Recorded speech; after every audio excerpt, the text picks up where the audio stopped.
Before this story begins, if you're new here, hit subscribe and ring that bell, so you never miss a story like this one. They had never lost. Not once. Not to anyone. In 40 years they had destroyed every army that stood before them, from China to Poland, from Russia to Persia. At its peak the Mongol Empire covered 12 million square miles. More land than any empire before or since. From the Pacific to Poland. From Siberia to the Persian Gulf. And it was still expanding. The Mongol army moved faster than any army in history. They could cover 100 miles in a day. They appeared before cities had time to prepare. By the time you heard they were coming, they were already outside your walls. 2 years before Ain Jalut they burned Baghdad, the greatest city in the Islamic world. They killed the Caliph, spiritual leader of all Muslims, by trampling him with horses so his blood would not touch the ground. Baghdad had 800,000 people. Libraries that held the knowledge of centuries. The Mongols spent 6 weeks burning it. The Tigris ran black with ink and red with blood. Nothing like it had happened in the Islamic world in 500 years. Hulagu Khan, the Mongol general who destroyed Baghdad. He sent letters to every remaining ruler in the region, submit now or face what Baghdad faced. Most rulers submitted. Most were right to. The letter reached Cairo. It said surrender immediately. It reminded them what happened in Baghdad. Every rational calculation said submit. The Mamluks made a different calculation entirely.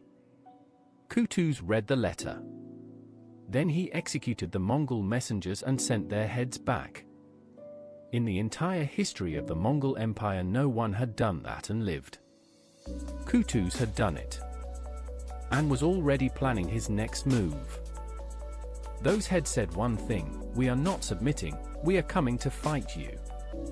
It was the bravest thing anyone had ever done to the Mongols. It was also the most dangerous. It turned out to be both at once.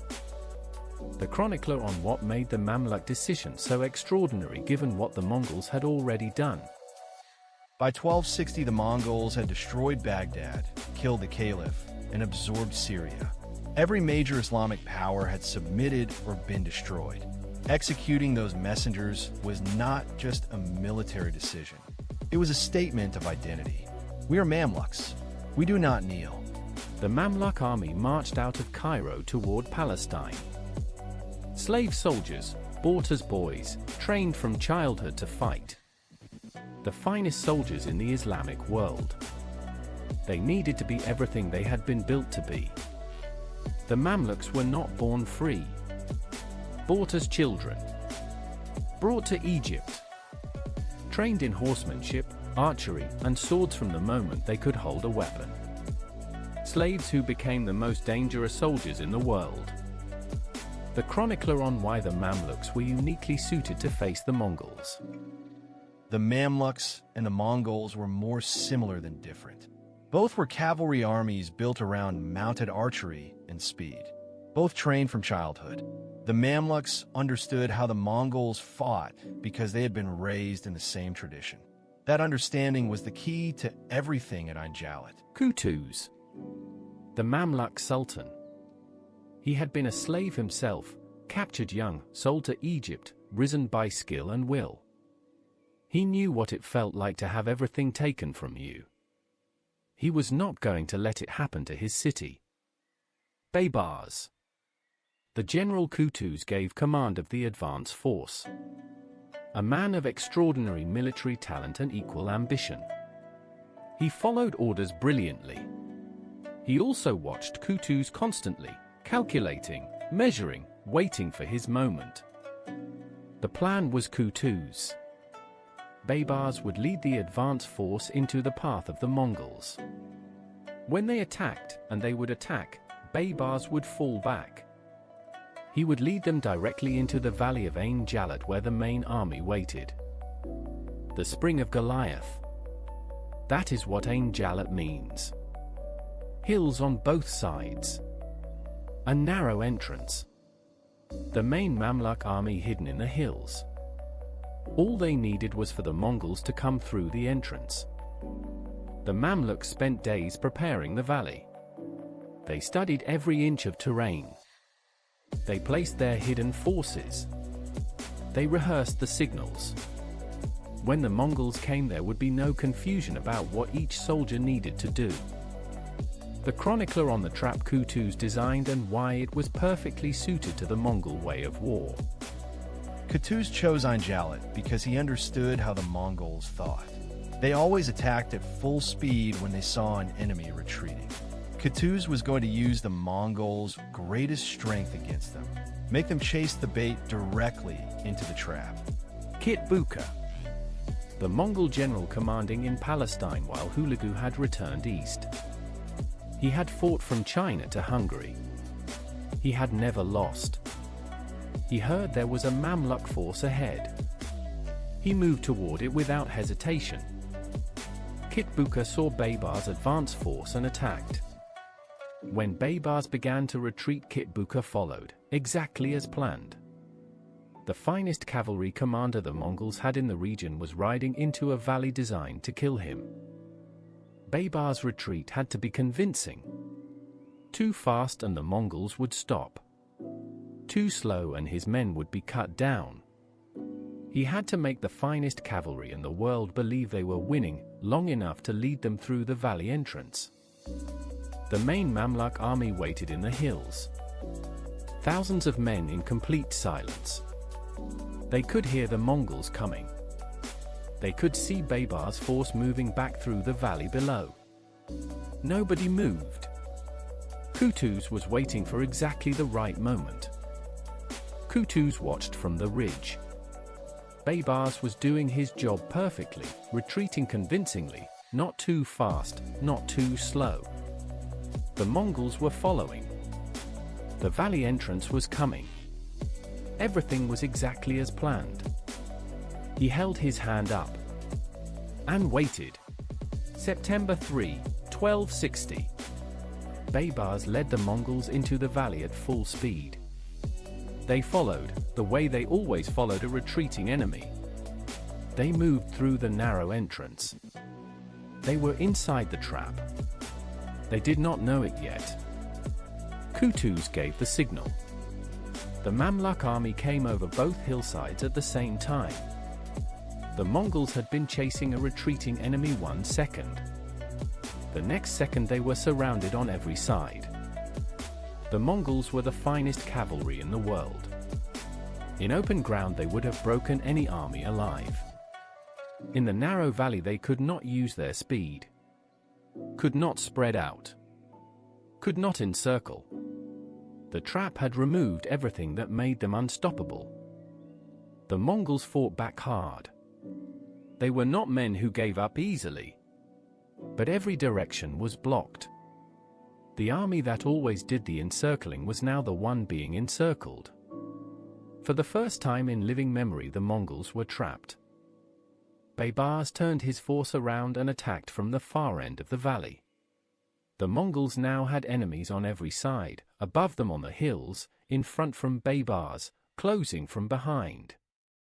There was no gap. There was no exit. The Mongols tried to break out. They hit the Mamluk lines on the hills with everything they had. They were pushed back. They tried another direction. They were pushed back again. The valley walls and the Mamluk army together formed a box with no door. The chronicler on the moment the battle almost turned the wrong way. The Mongol right wing broke through the Mamluk line. It looked like the counterattack might work. Qutuz himself rode into the breach, personally, without his bodyguard, threw his helmet down so his soldiers could see his face and know he was still there. That moment turned the battle. Qutuz threw his helmet down so every soldier could see his face. He rode into the worst part of the battle without his guard. He was the Sultan, the man not supposed to die in the front line. His soldiers saw him and held. When soldiers see their sultan ride into the front line without his helmet, they do not calculate odds. They fight. The Mongol right wing that had broken through the Mamluk line found itself facing men who had just been reminded why the battle mattered. The Mongol right wing collapsed. Then the center. Then the left. The army that had burned cities and broken empires was breaking apart in a Palestinian valley. The Mongols had never experienced this moment before. Qutuz fought to the end. When his army broke, he kept fighting. He was captured alive, the Mongol general who had never been captured, from the army that had never been stopped, and brought before the Mamluk commanders. Qutuz told Qutuz his death would not go unpunished. That hooligan would come back. He was right on all three counts. None of it changed what happened to him next. He was executed in the Valley of Ain Jalut. The battle was over. For the first time in 40 years of conquest, a Mongol force had been beaten in open battle and driven from the field. The world had just changed. Most of the world did not know it yet. The men who had fought that morning knowing they might not survive the day were still standing. They had faced the army that no one had ever stopped. They had stopped it. In a valley in Palestine on an ordinary September morning. The survivors fled north. Scattered groups of Mongol cavalry moving fast through the Palestinian landscape, the remnants of the force that had arrived certain of victory. The news they were carrying back would shake the Mongol Empire to its core. The Mamluk army turned south toward Egypt. They had done the impossible. They had beaten the Mongols. Qutuz rode at the front, the man whose decision to fight had made all of this possible. He had 3 days left. Baybars rode beside Qutuz. They had won together. Baybars' feigned retreat had been perfect. Qutuz had won the battle. Baybars had already started thinking about what came after the victory. The chronicler on the relationship between Qutuz and Baybars and why it ended the way it did. Before the battle, Baybars had asked Qutuz for the governorship of Aleppo as his reward. Qutuz refused. That refusal stayed with Baybars through every hour of the battle and every mile of the march home. In a Mamluk world, that kind of debt collected itself. On the road south, Qutuz stopped to hunt. He rode ahead of his bodyguard, a natural thing on a triumphant march home. He had just beaten the Mongols. The danger was behind him. Or so he thought. Baybars approached Qutuz from behind under the pretense of asking a favor. Qutuz turned. What happened next took only seconds. The man who saved the Islamic world from the Mongols was killed by the man who helped him do it. Qutuz died in the field he had just saved. His greatest victory was 3 days old. He had stopped the Mongols and was killed before he could see what that victory meant for the world. Baybars mounted his horse and rode back to the army. Baybars told the army Qutuz was dead. Then he told them he was the new sultan. The Mamluk system ran on strength. The man strong enough to take the throne was the man fit to hold it. Nobody challenged him. The chronicler on the assassination and what it tells us about the Mamluk world. The killing of Qutuz was not a crime in the context of Mamluk politics. It was the system working as designed. Power went to the man capable of taking it. Baybars had proved his military worth at Ain Jalut and his political ruthlessness on the road home. Both qualities were required to rule. The army arrived in Cairo. The city celebrated the victory at Ain Jalut. They did not yet know the man riding at the front had killed the man who ordered the battle. Cairo welcomed its new ruler with cheers meant for its old one. Baybars ruled for 17 years. He built roads, postal systems, and a spy network covering the entire Middle East. He led 11 military campaigns. He beat the Crusaders, the Mongols again, and the Assassins. brilliant and ruthless in perfect equal measure. The chronicler on what Baybars built with the victory at Ain Jalut as his foundation. Baybars used Ain Jalut as the foundation for everything he built. The victory proved the Mongols could be beaten. He spent the next 15 years proving it repeatedly, fighting the Mongols 4 more times and winning every engagement. Ain Jalut was the beginning of everything he became. He turned his army against the Crusader states. City by city he dismantled what the Crusaders had built over 200 years. Caesarea, Arsuf, Safed, Jaffa. Systematic, patient, completely unstoppable once he had decided something was going to fall. He built a spy network with no equal in the medieval world. He knew what his enemies were planning before they had finished planning it. The same mind that won at Ain Jalut applied the same logic to every enemy he faced after. He was not just a soldier.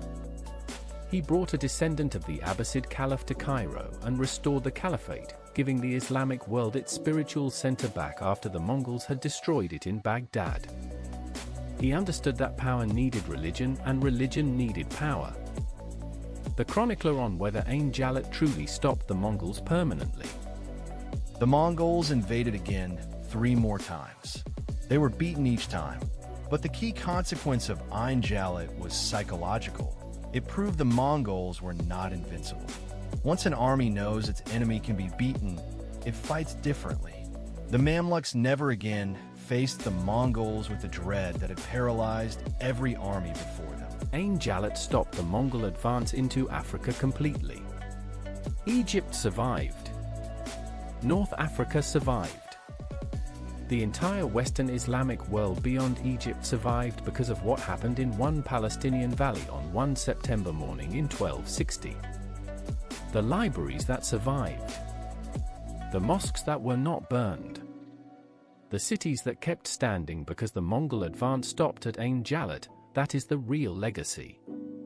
Not just what was saved that day, but everything those cities produced in the centuries after. The chronicler on the global significance of the Mamluk victory.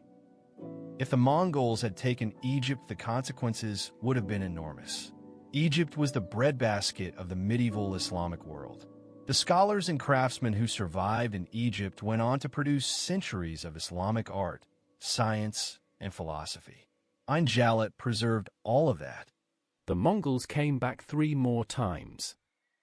Each time the Mamluks beat them. Ain Jalut was not just one victory, it was the first in a series that pushed the Mongols permanently out of the region. The battle broke the psychological hold the Mongols had over everyone around them. The valley of Ain Jalut today looks like any other valley in northern Palestine. Farmland. Hills. The spring still running. Nothing about it tells you the most important battle of the 13th century was fought here. History's greatest moments rarely look the part. The spring itself is small. A trickle of water from the rock. The kind of place you would walk past without noticing. On September 3, 1260, it was the center of the world. The fate of Egypt, North Africa, and the Western Islamic world was decided around this spring. Qutuz's grave is simple. His name is not well known. The man who made the decision to fight, who rode into the worst of the battle without his helmet, died on a road 3 days after his greatest victory. History gave him a paragraph. He deserved more. Baybars is better remembered. He ruled 17 years, won battle after battle, built institutions that lasted long after him. He killed the man who gave him his greatest opportunity. History tends to remember the survivors. Baybars made certain he was one. The chronicler on who truly deserves the credit for Ain Jalut. Qutuz made the decision to fight. He designed the trap. He rode into the breach without his helmet. He won the battle. Baybars executed the feigned retreat brilliantly, and then executed Qutuz even more efficiently. Both men were necessary. History gets complicated when the man who made the victory possible is killed by the man who helped deliver it. The Islamic Golden Age that survived. The scholarship. The art. The architecture. All of it continued for centuries after 1260 because a Mamluk army stood in a valley and refused to move. Ain Jalut was not just a military victory. It was a civilization choosing to survive. Cairo. 16 million people today. One of the great cities of the Arab world. Built on a place that survived because someone sent Mongol heads back on a plate. Those heads on the gate. That one decision. Everything that followed came from that moment. Every person who studies in an Egyptian school today. Every book written in Arabic in the centuries after 1260. Every mosque built in North Africa after that September morning. All of it exists in part because the Mamluks refused a letter from a Mongol general and chose to fight instead. The hills of Ain Jalut glow gold at sunset just as they did on the evening of September 3, 1260. The battle lasted a few hours. The consequences lasted centuries. The hills do not know what happened between them that morning. They were just the walls of the trap. They did their job. People farm the valley today. Plant and harvest in the same soil where the Mongols were stopped. They know the name, Ain Jalut, the spring of Goliath. Most of them know the battle happened here. They plant their crops anyway. Life is more persistent than history. The chronicler on why Ain Jalut deserves more attention than history has given it. Ain Jalut is one of the most consequential battles in world history and one of the least known. The people who won it were eventually conquered themselves centuries later. History tends to be written by those who last the longest. The Mamluks lasted until 1517. Their greatest moment deserves to be remembered on its own terms. The Mamluks built magnificently in the centuries after Ain Jalut. The great mosques of Cairo. The Sultan Hassan Mosque. The Kalawoon Complex. They built as people build when they know they survived something that should have destroyed them, with gratitude and with ambition. The spring still runs. The same water from the same rock as September 3, 1260. The Mongols are gone. The Mamluks are gone. The spring is still here. Some things outlast even the most important moments in history. Like and subscribe to Empires Untold.